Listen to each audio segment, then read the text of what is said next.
Seized yesterday. This comes as the U.S. Senate voted in favor of a resolution to limit President Trump's ability to conduct more attacks against Venezuela. Here's ABC's Perry Russell.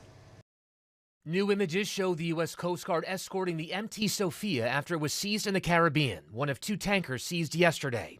The other, the Bella 1, evading the U.S. military for weeks. Records now show it was recently renamed and claimed by Russia, with its crew painting a Russian flag on the side of the ship. We did see two Russian military aircraft overfly the Coast Guard cutter in the North Atlantic that was escorting the Bella 1. At no time was the Coast Guard concerned at all about Russian military presence. Both tankers are linked to Venezuela. President Trump says he expects the U.S. will be running Venezuela and extracting from its oil reserves for years.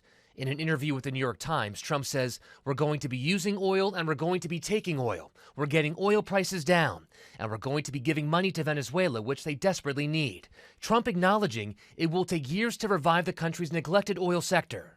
This isn't about drugs. The administration hardly even mentions that excuse anymore. This isn't about democracy or human rights. They have no plan here. They basically replace one dictator with another. This is about oil. The Senate today advancing a war powers resolution that would block the U.S. military from engaging in hostilities within or against Venezuela unless authorized by Congress.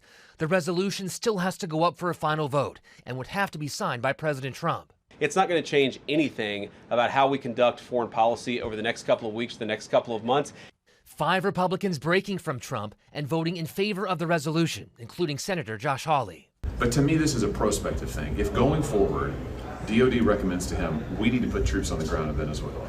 And yesterday, Secretary Rubio said they don't want to do that, but it is an option. If that should happen, then I think Congress would have to be on the hook for that.